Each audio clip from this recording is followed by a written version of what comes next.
of the moment in India, this needs to be taken in the form of Abhiyan, like Swachh Bharat Abhiyan, the revolution, with the right information message. Health and safety and environment is another topic that we need to be giving a top priority. You know, in most advanced countries, even the Asian countries, the HSE is on the top of the agenda. For any meeting with more than 4 people, they start with the safety movement. Even for this today, you know, if I don't know where the safe exit is, you know, it's very difficult. There will be complete chaos. So health and safety is not about road safety or something. It is health of the individuals working in the organization, safety and the environmental, you know, the say environmental concerns of the laborer working on the environmentally sensitive areas. So there is no HSE policy. It's not mandatory in India, so HSE, people often confuse HSE with the road safety. HSE is not road safety. So conclusions, you know, the idea is revamp the driving test procedures, impart skills to testers to assess behavior patterns on the driving schools, involve vehicle manufacturers in the design of vehicles, especially autos, and bans single axle vehicles, upgrade standards and including the road safety guidelines, train designers in the safe design of roads. I think the most designers are not well trained, and involve many vehicle manufacturers in unity in crash investigation. So there's a 1-minute video just to show you. I think I'll skip this. So just about our company, we have a team of experts based internationally and nationally with an international experience. Our payment expert is 35 years, so has got 35 years experience in the payment rehabilitation. Our drainage expert has 35 years experience in UK, Middle East. So we have various experts in different fields based locally and nationally. So I'll play this video. I'll leave it to the audience to see, to find who is the, I don't know what is happening.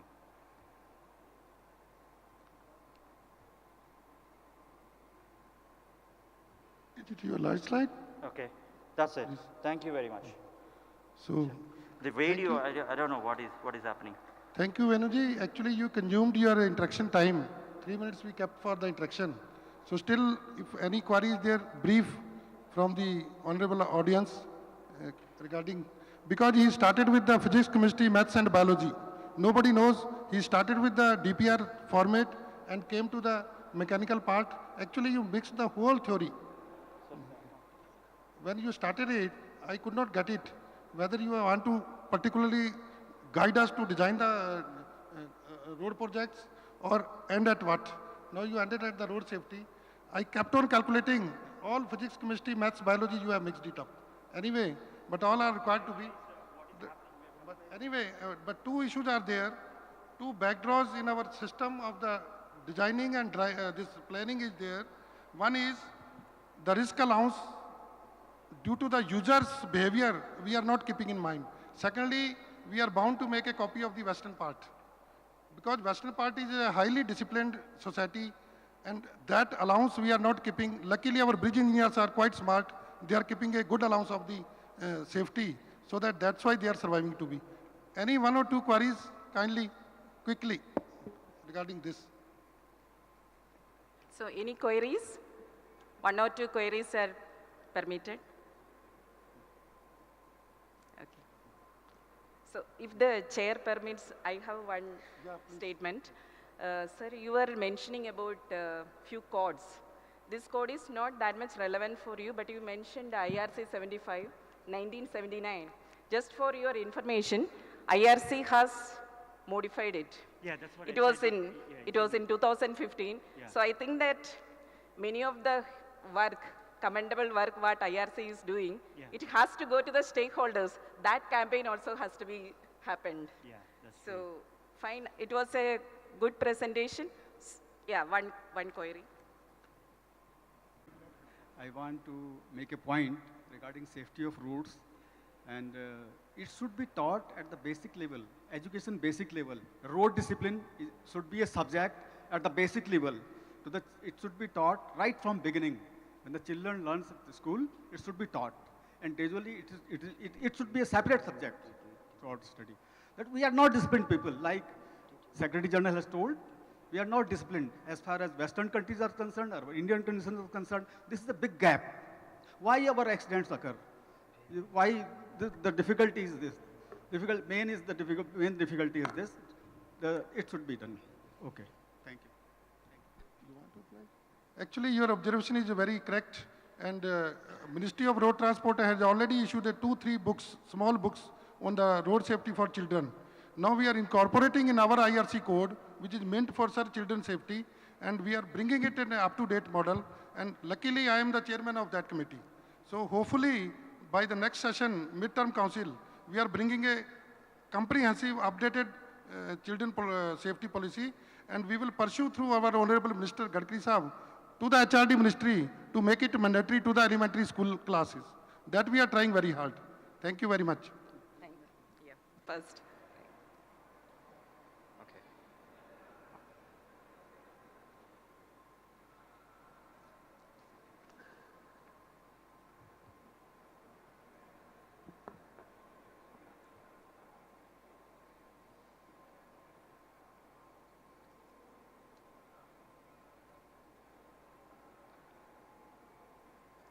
Ladies and gentlemen, I would like to welcome you. My name is Matthias Herold from MIT Mess and Prüftechnik. We are a manufacturer of non-destructive testing devices for road pavement. We are based in Germany and have been active in this field for 15 years. In my presentation, I will talk about non-destructive measurement of dowel and tie bars in concrete roads.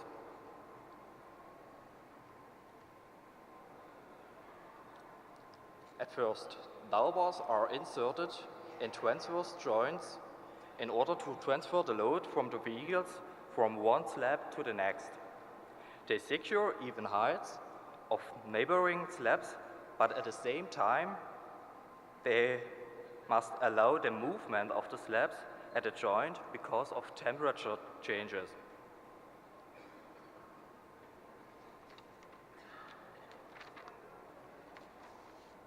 Positions and tolerances of dowel bars are defined in specification for road and bridge works. Joints, and especially dowel bars, are a critical point in concrete roads. We have joints every 4 to 5 meters, and every joint contains 32 dowel bars. That means every kilometer of a 4-lane concrete road has around 15,000 bars. If there is a systematic error, we have a large number of potential problems. So we have to check the positions of them in order to guarantee that they are inside the tolerances. Concrete and roads are often designed for a lifetime of at least 20 years, but maintenance is often required much earlier. So wrong placement of dowel bars causes a high risk of joint failure.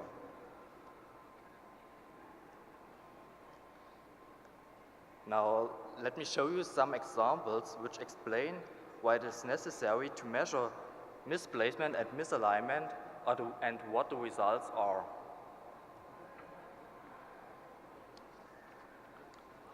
For example, if the dowel bars would be missing completely, the load can't be transferred from one slab to the next.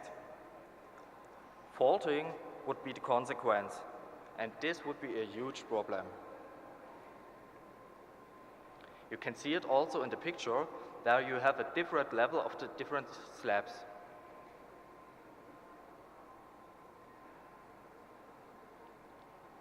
If only isolated dowel bars are missing, the load of the vehicles is not evenly distributed, and a higher stress in a single bar will cause cracks. In this picture, you can see how this can look like. The cracks are mainly in the region of the joint.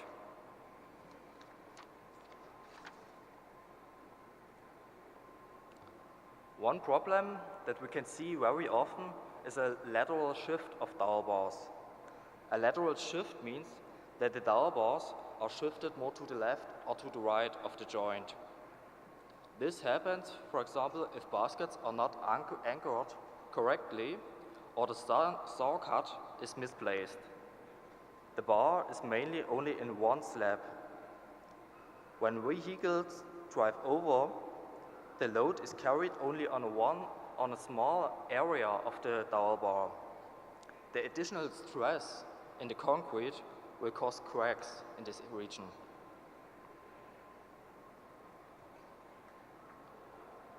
Horizontal or vertical misalignments.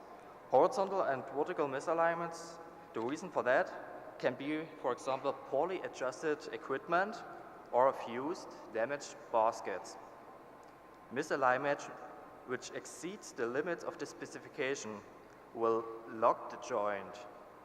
So elongation caused by temperature changes can't be handled, and packet cracks of the whole blade would be the consequence.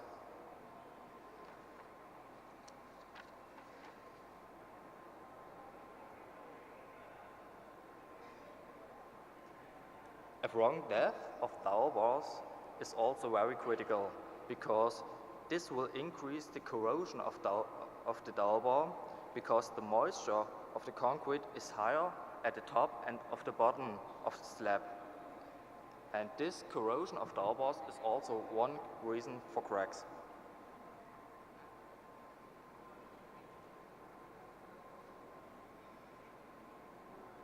Now we know that the well-bar alignment is very important, but what possibilities do we have to check the position of the dowel bars?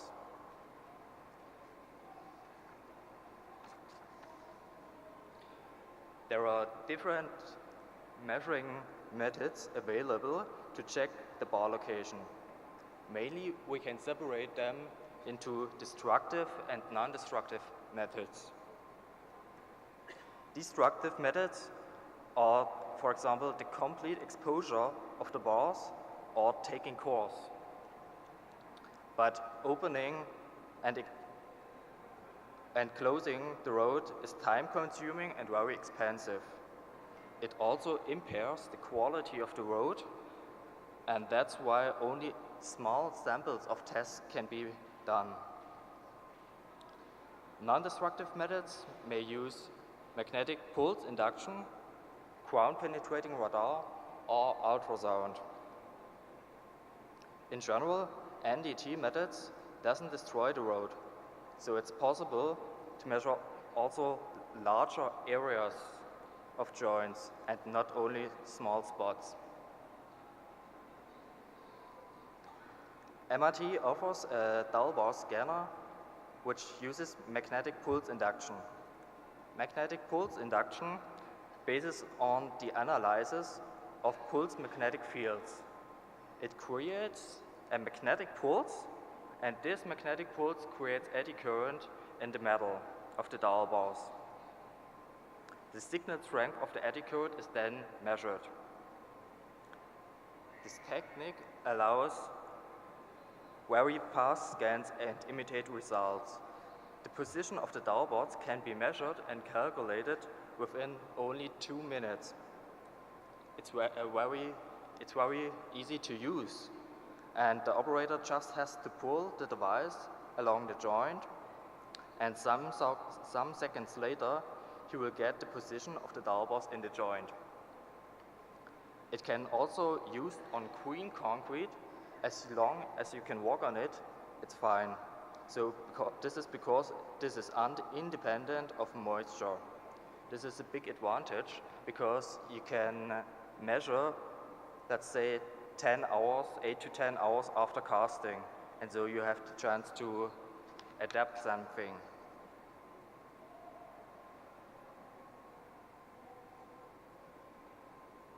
Here you have an example what the result report looks like. You will get a signal view of the signal strength, and you can see very clearly the dowel bars and if dowel bars are missing. In the table on the right side, you will have all the numbers, the depths, the misalignments, so you can You have the whole information for every dowel bar in the joint. You know if they are rotated, twisted, if they are missing, and the depth of the dowel bar. So the complete information.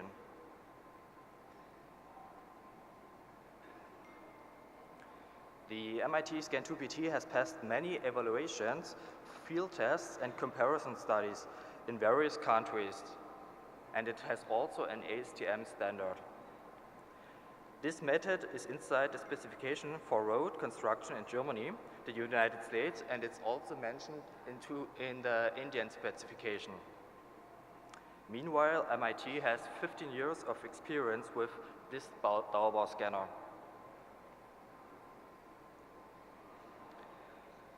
With the MIT Scan2PT, it is possible to find dowel bars which are outside the specification. But finding the problem is only one thing. It's also important to find the reason why these errors occur and how to avoid them. Non-destructive testing allows the engineers to do this. A systematic analysis of the bar position and a systematic adaptation of single parameters of the paving process can increase the quality of joints.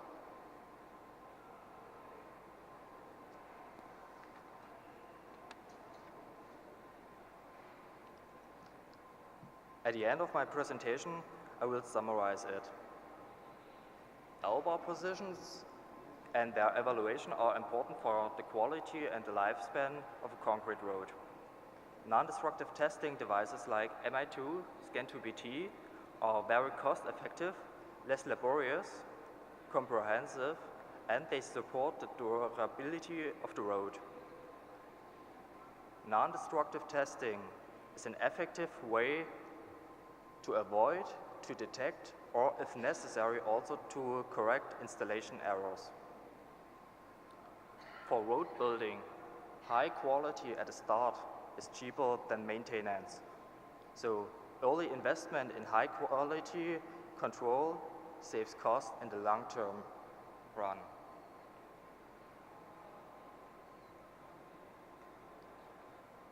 Thank you very much for your attention, and please visit us at TISA International booth, Hall 3D7. Thank you. So thank you, sir, kindly. Take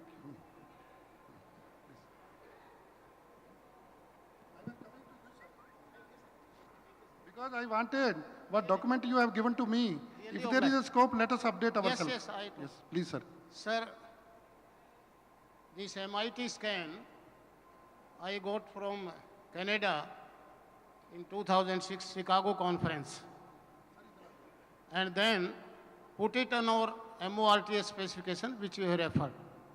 It was MIT scan 2. Yeah. Now, when I went to USA in August to present my paper, this MIT scan 2B came to be known. So I have some pertinent questions, Yes. and both pertain to your country. This misalignment, vertical, horizontal shifting, this all is known to me. But unfortunately, there is a misalignment by default. I'll tell you why. I have done the Shiradi Ghat road where the radius was 16 meter and it was your German paver. The paver places the dowel bar like this, whereas I want it in the radial direction because the basic principle is the transfer of load, the alignment of dowel bars has to be in the direction of the load, and at the curves, the vehicle moves in the curve, whereas the dowel bar is straight. So by default, I talked to this German company, through you, sir, I want to interact with them. This placement of dowel bar by dowel bar inserter by default must be removed, because we have not done much work on hill roads in our country, and this is one pertinent point. Second, this is good for dowel bars which are metallic. Now, 4 types of dowel bars are in the arena. Some of them are non-metallic. Even these metallics are coated with zincs. Does the instrument work there? This is another thing. Thirdly, sir, you have said when it is walkable. The problem comes when the laid concrete is walkable. By then, to take it out and to substitute with green concrete becomes difficult. Kindly design a bridge, straddling, not touching, straddling on both sides where this can run, and we can do this test after say 2 hours of laying or 1.5 hours of laying, so that any mistake that occurs, that can be rectified there and then. Thirdly, and lastly, which I requested you, kindly give me the world standards. My committee is revising IRC 15, and I want to put it there. I talked to your persons in US also, so that, as sir has said, we can give best in the world to our country. Lastly, sir, what is the cost? Because we want to incorporate this method in our, now it is in the specification, but not mandatory. And believe me, 100 pavers are running. We are doing maximum in the world, but we are not using this. So these are my pertinent questions. Rest I will come to your stall before I go to Delhi. Kindly help us. But you have to talk to region. Sir, Chairman sir, the placement by default, wrong placement by default is my worry on the curves. In hill roads, I am not able to do justice, because it will crack, will bring bad name to all of us. And then, sir, cost you must tell. Then testing in green is a very issue.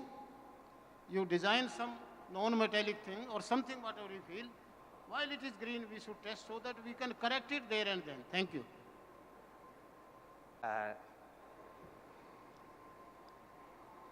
When I said green concrete, then it's important to measure as fast as you can behind the paver. In order, if you have some kind of systematic error, you can reduce the area which is affected. And that's why it is important to measure as fast as possible. And with other projects like GPR-based devices, it's not possible to measure with this device the bar positions. That's an advantage of us.